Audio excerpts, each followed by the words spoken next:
QLD와 TQQQ 들고 계신 분들, 요즘 뉴스 한 줄만 떠도 심장이 덜컥 내려앉으시죠? 금리 이야기 나오면 내 계좌가 먼저 흔들리고 연준 의장 말 한마디에 내 노후가 심판받는 기분. 그래서 다들 이렇게 생각합니다. 연준이 미국 돈줄을 쥐고 있다. 그 한마디가 전부다. 그런데 진짜 무서운 건 연준이 아니라 연준이 움직일 수밖에 없는 규칙입니다. 더 무서운 건 그 규칙을 만든 방식이 100년이 넘게 바뀐 적이 없다는 점입니다. 오늘은 그 규칙을 만든 사람, 그리고 그 규칙이 지금도 어떻게 시장을 살리고 죽이는지, 그래서 왜 QLD와 TQQQ가 그 흐름 위에 올라타 있는지 아주 현실적으로 풀어드리겠습니다. 여러분도 이런 경험 있으실 겁니다. 열심히 일해서 모은 돈인데 예금으로는 이자가 단에 기별도 안 됩니다. 부동산은 너무 멀게 느껴지고 연금은 불안하고 자녀 교육비는 계속 올라가고 병원비 걱정은 사라지지 않습니다. 그래서 결국 미국 주식으로 눈을 돌립니다. 그 중에서도 나스닥, 그리고 QLD, TQQQ까지 오셨습니다. 그런데 막상 들어오니 더 불안해집니다. 왜 이렇게 한쪽만 돈이 몰리는지, 왜 어떤 기업은 돈을 퍼붓듯이 받고 어떤 기업은 멀쩡해 보여도 순식간에 무너지는지, 왜 내가 산 종목은 실적이 나쁘지 않은데도 시장에서 버림받는지, 이 질문에 답을 알려면 시장을 단순한 주가 게임으로 보면 안 됩니다. 시장은 도덕도 아니고 정의도 아니고 노력에 대한 보상도 아닙니다. 시장은 신용이 흐르는 방향, 돈이 흐르는 방향을 보여주는 지도에 가깝습니다. 그리고 그 지도에 가장 굵은 펜으로 선을 그어놓은 사람이 있습니다. 바로 JP모건입니다. 사람들은 카네기 같은 인물을 보면 이해가 쉽습니다. 공장을 세우고 철강을 만들었으니 돈을 벌었다. 록펠러는 석유를 장악했으니 돈을 벌었다. 그런데 JP모건은 다릅니다. 그는 공장도 안 짓고 유전도 안 파고 철로도 안 놓았습니다. 뭔가를 만들어서 부자가 된 게 아닙니다. 그는 룰을 만들고 그 룰로 돈이 갈 곳과 끊길 곳을 정했습니다. 쉽게 말해 자본주의의 관리자였습니다. 당시 미국은 경쟁이 너무 심해서 기업들이 서로 피를 말리고 있었습니다. 철도 회사들이 운임을 깎아가며 치킨 게임을 하다가 같이 죽어가던 시절이 있었죠. 이때 모건이 들어옵니다.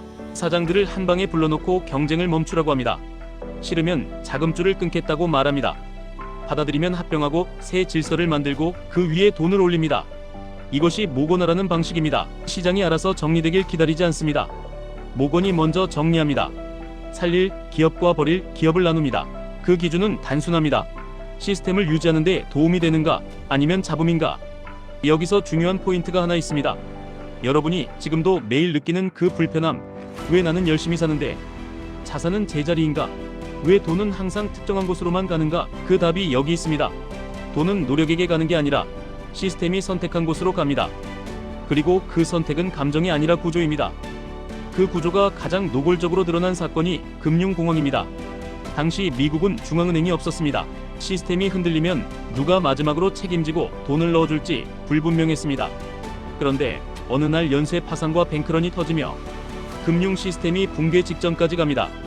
그때 모건이 은행장들을 불러 장부를 검토하고 살릴 곳과 버릴 곳을 정리하고 그 자리에서 자금을 모아 위기를 진정시킵니다. 이 장면이 상징하는 게 뭘까요? 국가가 해야 할 일을 개인이 했다는 겁니다. 그 순간 사람들은 깨닫습니다. 미국 경제가 노인 한 명의 판단에 달려 있었다는 사실을.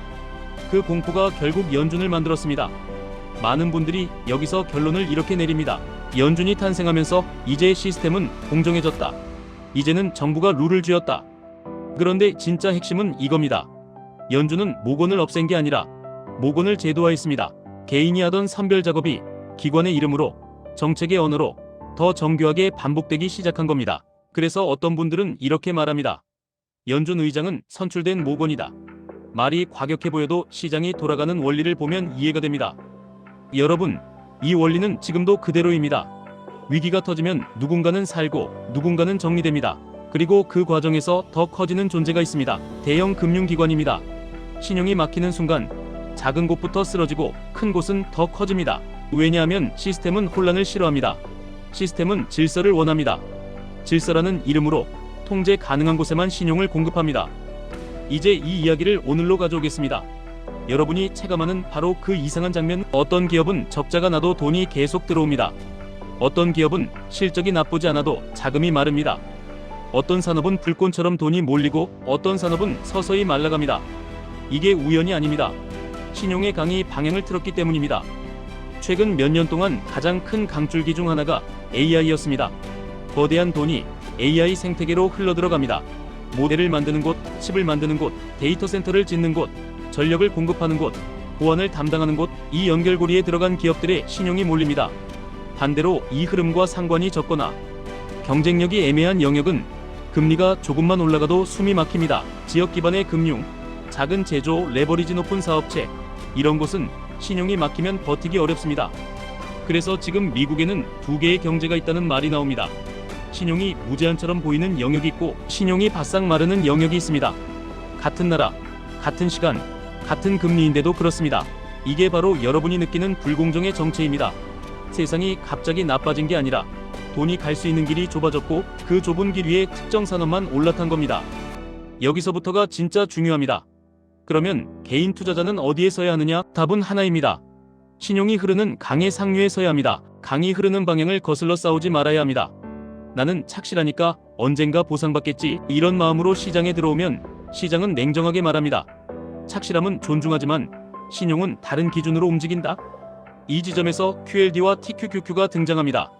QLD와 TQQQ는 결국 나스닥 100, 미국에서 신용이 가장 많이 흘러가는 기업들이 모여있는 구역에 레버리지를 얹은 상품입니다. 다시 말해, 내가 특정 기업 하나를 고르는 게 아니라 시스템이 선택한 상위 기업 집합에 베팅하는 방식입니다. 그래서 많은 분들이 QLD와 TQQQ를 보며 이렇게 말합니다.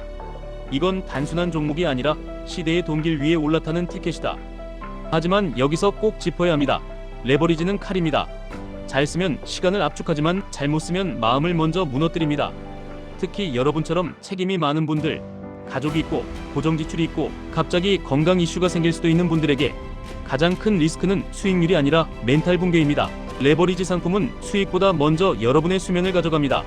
수면이 무너지면 판단이 무너지고 판단이 무너지면 규칙이 무너집니다. 규칙이 무너지면 그때부터는 투자도 아니고 생존 게임이 됩니다. 그래서 오늘 대본의 목적은 이겁니다. QLD와 TQQQ를 사라가 아닙니다. 이미 관심이 있으시거나 이미 들고 계신 분들이 시스템을 이해하고 흔들리지 않고 살려면 어떻게 해야 하는지 그 방법을 드리겠습니다. 먼저 한 가지를 인정해야 합니다. 연준이 뭘 하든 우리가 통제할 수 없습니다. JP모건이 어떤 보고서를 내든 우리가 바꿀 수 없습니다. 하지만 내가 가진 자금의 배치, 매수 방식, 버틸 수 있는 비중, 현금 쿠션, 이건 통제할 수 있습니다. 그리고 이 통제가 되는 순간 불안이 줄어듭니다. 불안이 줄어들면 수익은 따라옵니다. 여기서 가장 많이 실패하는 장면이 있습니다. 처음 들어갈 때 QLD와 TQQQ를 같은 마음으로 삽니다. 그냥 나스닥이 좋다더라, AI가 뜬다더라, 그러고 들어갔는데 하락이 오면 머릿속에서 두 목소리가 싸웁니다. 장기 투자니까 버텨, 아니 레버리지인데 미쳤냐? 이 싸움이 길어지면 결국 둘 다 못합니다. 버티지도 못하고 정리도 못하고 중간에서 마음만 다칩니다. 그래서 시작 전에 비중을 정해야 합니다. 비중이 전략입니다. 비중이 멘탈입니다. 예시로 아주 현실적인 케이스를 들어보겠습니다. 첫 번째 케이스, 투자금이 500만원에서 2천만원 사이인 분들, 생활비와 비상금이 딱딱하게 잡혀있지 않다면 레버리지는 마음을 먼저 흔듭니다. 이 구간에서는 QLD를 중심으로 TQQQ는 아주 작게 혹은 아예 안 가져가는 선택도 충분히 현명합니다. 왜냐하면 이 구간의 목표는 한 방이 아니라 시장에 남는 것입니다. 남아있어야 다음 기회 때 돈길 위에 설 수 있습니다. 두 번째 케이스, 투자금이 3천만원에서 1억원 사이인 분들, 이때부터는 전략이 먹힙니다. 여기서 중요한 건 한 번에 올인하지 않는 것, 그리고 현금 쿠션을 반드시 남기는 것입니다. 예를 들어 800만원, 1,500만원, 3천만원 이렇게 쪼개서 들어가는 방식으로 QLD를 기본으로 깔고 TQQQ는 조정 구간에서만 분할로 접근합니다. 이 구간의 핵심은 급등장에서 욕심을 줄이고 급락장에서 규칙을 지키는 것입니다. 세 번째 케이스, 1억 이상을 운용하는 분들, 여기서부터는 레버리지가 무기가 될 수 있습니다. 다만 조건이 있습니다. 생활비와 비상금이 분리되어 있고 최소 반년은 시장이 흔들려도 생활이 흔들리지 않아야 합니다. 이런 기반이 있는 분들은 QLD를 장기 코어로 두고 TQQQ를 전술 자산으로 씁니다. 전술이라는 말은 올라갈 때 붙고 위험할 때 줄이는 규칙이 있다는 뜻입니다. 이 규칙에서 가장 중요한 건 타이밍이 아니라 반복 가능성입니다. 시장을 맞히는 사람이 아니라 시장을 견디는 사람이 결국 이깁니다. 그리고 견딘다는 건 통장을 보지 않는다는 뜻이 아니라 통장을 봐도 손이 안 떨리는 구조를 만든다는 뜻입니다. 그 구조를 만드는 방법, 여기서부터가 실전입니다. 첫째, QLD와 TQQQ는 같은 상품이 아닙니다. 이름만 비슷합니다. QLD는 2배, TQQQ는 3배, 단순히 배수 차이로 끝나지 않습니다.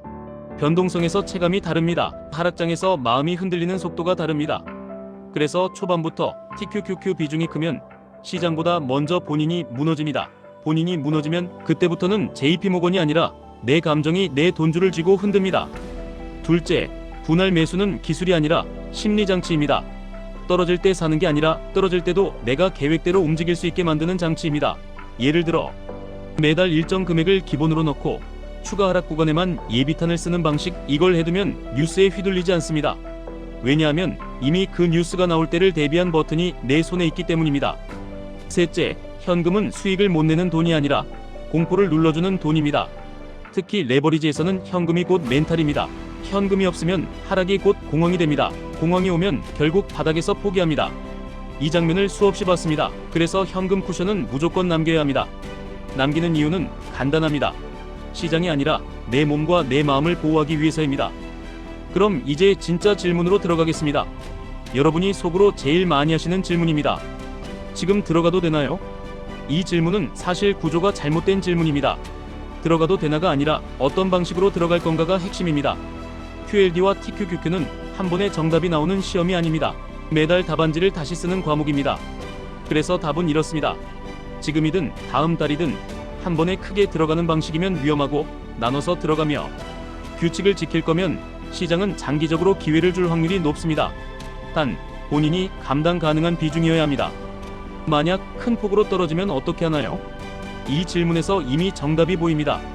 떨어질 때를 상상하는 순간 불안하셨다는 뜻입니다. 불안하다는 건 비중이 과했다는 신호일 때가 많습니다. 떨어져도 잠이 오는 비중이 정답입니다. 그리고 하락을 대비하는 가장 현실적인 방법은 하락이 오면 추가로 살 수 있는 현금이 남아있는가, 이 한 가지입니다. 하락이 왔을 때 살 돈이 없으면 하락은 재앙이 됩니다. 하락이 왔을 때 살 돈이 있으면 하락은 기회가 됩니다. 같은 하락인데 인생이 달라집니다. 레버리지면 결국 망하는 거 아닌가요? 레버리지 자체가 망하게 하는 게 아닙니다. 레버리지에 규칙이 없으면 망합니다. 규칙이란 건 거창한 게 아닙니다. 비중, 분할 현금, 이 세 가지입니다. 그리고 가장 중요한 규칙 하나 더, 내 삶의 속도를 유지하는 것입니다. 투자 때문에 생활이 무너지면 그건 투자 실패입니다. 수익이 나도 실패입니다. 왜냐하면 그 다음 사이클에서 못 버티기 때문입니다. 그럼 왜 하필 QLD와 TQQQ인가요? 이 질문에는 오늘 이야기의 핵심이 들어있습니다.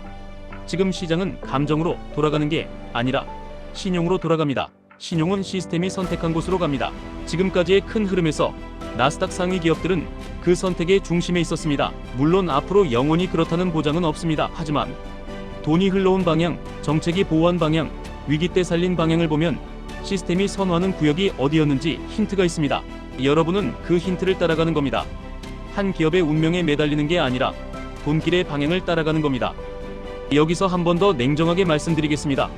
지금 시장이 이상하다고 느껴지시면 그게 정상입니다. 왜냐하면 지금은 공정한 경쟁의 시대가 아니라 선별의 시대처럼 보이기 때문입니다. 돈이 모이는 곳은 더 모이고 돈이 막히는 곳은 더 막힙니다. 이때 개인 투자자가 할 수 있는 최악의 선택은 감정으로 반대편에 서는 것입니다. 나는 이런 거 싫어. 나는 정의로운 기업을 살 거야. 그 마음은 존중합니다. 하지만 시장은 그 마음을 수익으로 보상하지 않습니다. 시장은 냉정합니다. 시스템이 신용을 주는 곳이 이기는 게임입니다. 그렇다면 우리는 어떻게 해야 하나? 여기서 아주 단순하지만 강력한 결론을 드리겠습니다. 돈이 흐르는 강을 잃고 그 강 위에 올라타되 배가 뒤집히지 않게 무게의 중심을 잡으셔야 합니다. 그 무게의 중심이 바로 QLD와 TQQQ의 배치입니다. QLD로 기본 체력을 만들고 TQQQ는 기회 구간에서만 전술적으로 쓰고 현금 쿠션으로 마음을 보호하고 분할로 손을 보호하는 것, 이 네 가지만 지켜도 여러분은 이미 상위권입니다. 그리고 마지막으로 이 영상에서 가장 현실적인 한 문장만 남기겠습니다. 연준이 무섭다고 느껴지는 날, JP모건이 무섭다고 느껴지는 날, 그날이 바로 내 규칙을 점검해야 하는 날입니다. 시장이 무서워서가 아니라 내가 내 비중을 과하게 들고 있을 가능성이 높기 때문입니다. 시스템은 늘 그래왔고 앞으로도 비슷할 겁니다. 살릴 곳을 살리고 정리할 곳을 정리하고 질서를 만들고 신용을 그 질서로 보낼 겁니다. 우리는 그 앞에서 분노하기보다 살아남을 설계를 해야 합니다. 그 설계를 가진 사람만 결국 노후의 불안을 줄입니다. 오늘 영상이 도움이 되셨다면 다음 영상에서는 실제로 QLD와 TQQQ를 운용할 때 하락장, 시나리오별로 어떻게 나눠 사고 어느 구간에서 비중을 줄이고 현금을 어떻게 다시 채우는지 더 구체적인 숫자, 예시로 보여드리겠습니다. 지금 계신 자리에서 여러분의 속도로 하지만 시스템의 속도에 밀리지 않게 같이 가보겠습니다.